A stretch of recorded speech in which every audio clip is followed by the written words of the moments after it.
Hello, this is Jana, and I'm here with a creation myth from ancient Greece. A creation myth is a story that explains how the world began. For instance, in the Bible, we hear that the first humans were called Adam and Eve, and they lived in the Garden of Eden. Well, the Greeks don't have a name for the first man, though they do say he was created by a godlike being called Prometheus. But they do have a name for the first woman, Pandora, which means she who has all the gifts. Listen on to find out more.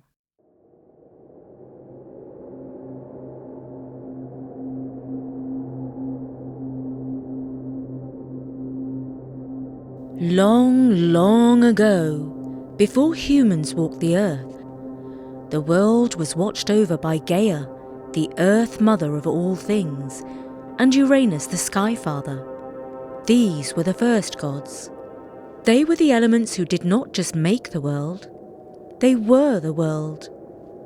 These first gods gave birth to a race called the Titans, who looked like humans, only they were giants who had superpowers. Uranus, the Sky God, was afraid of his children, fearing they might rebel against his rule. To keep his throne safe, he imprisoned them beneath the surface of the earth, where all they could do was rage and shake the ground. Now Gaia, the earth goddess, loved her children and wanted to set them free. To help them, she made a sickle. Imagine a shiny, sharp blade curved like a crescent moon. She placed this sickle into the hands of her eldest and strongest son, Kronos. Holding the sickle high, Kronos cried out, "Revolution!" and led the Titans up to the surface of the world. There, he did battle with his father Uranus, and with one powerful strike, he wounded him terribly, defeating him. Uranus limped off the scene, and now the Titans ruled the world. They in turn gave birth to a third generation of gods. Their names may be familiar to you: Zeus, son of Kronos, Hera, Apollo, and Athena, among others. These young gods made their home on top of Mount Olympus and were known as the Olympians. But before too many eons had gone by, the wheel of fortune turned once more. Zeus led a counter-revolution against Father Kronos and the Titans.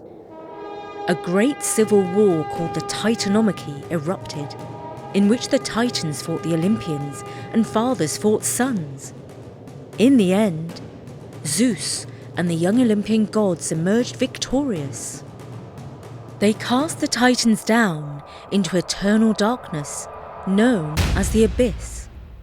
But two of the Titans had stayed out of the war and received mercy. The two Titans who were spared were named Prometheus and Epimetheus, meaning forethought and afterthought. Prometheus and Epimetheus each had their own unique qualities. Prometheus was wise and thoughtful, always planning ahead, while Epimetheus was impulsive, often acting without thinking things through. In fact, the only wisdom that Epimetheus ever learned came from his own mistakes. Zeus, the king of the Olympian gods, ordered Prometheus and Epimetheus to populate the earth with mortal creatures, and so they set about creating creatures out of clay. Epimetheus made a nice collection of animals, from elephants to cows to humans. The goddess Athena breathed life into them. Meanwhile, his brother Prometheus made human beings. He lovingly crafted them into upright shapes that walked on two legs, just like the gods themselves. However, unlike the gods, humans were small, puny, and helpless creatures, more worthy of pity than reverence. Epimetheus gave each of his animals special gifts. He gave the birds their wings, the fish their ability to swim, and the lions their mighty roars. But by the time he finished, Epimetheus realized he had used up all the special gifts. which meant that the most remarkable thing about the humans was that they lacked any gifts at all. In fact, they were the most useless of all the living things. Prometheus had to change that. He saw the animals that his brother had made. For instance, the cow that enjoyed chewing on grass, and the dog that loved to yap. And he had an ambition to create something far more interesting. He said to himself, "My human beings shall burn inside with a hunger for knowledge that sets them apart from any other animal." He had in mind a heavenly gift, the gift of fire to light up the darkness and make the hearts of humans burn with passion, anger, love, and thirst for knowledge. But there was one problem. Zeus had ruled that divine fire was reserved for gods. He did not want any other creatures to rival the gods for creativity and passion. Prometheus, however, was determined. One night, he climbed up to Mount Olympus, home to the gleaming palace of the gods. He crept inside the palace and approached the sacred hearth where an eternal flame burned. From the fireplace of the gods, he took a glowing ember and hid it inside a hollow reed. Silently, he descended from Olympus and brought the fire down to earth, where he gave it to his humans. They delighted in this wonderful gift and used it to cook meals, forge tools, and keep warm. With light and fire, they gained knowledge, and they began to build civilizations. These were wonderful times for humans. They had everything they needed, nothing to kill or die for. They lived only in peace. But it was not long before Zeus saw the fires burning on earth and smelt the smoke rising from human homes. He realized that he had been robbed, and his suspicion immediately fell on crafty Prometheus, the creator of the humans. He thundered, "You delight that you deceive me, but not for long. Your humans shall pay the price of suffering in return for the stolen gift of fire." First, Zeus gave Prometheus his own special punishment. He chained him to the side of a remote cliff, where he was beaten by the weather and the waves. But even then, Zeus was not satisfied with the suffering of Prometheus. So each day, he sent an eagle to peck at his liver and cause him more pain. Even then, Zeus was not done with his revenge. He had sworn to punish mankind too. This is how he fulfilled his terrible plan. He ordered Hephaestus, the worker god who used a hammer and an anvil to create the first woman. He was to make her out of earth and seawater. Hephaestus fashioned a lovely being, and the other gods gave her special gifts. Aphrodite gave her beauty and the face of a divine goddess. Athena gave her quick wits and cunning plans, and Hera gave her golden ornaments and gorgeous dresses.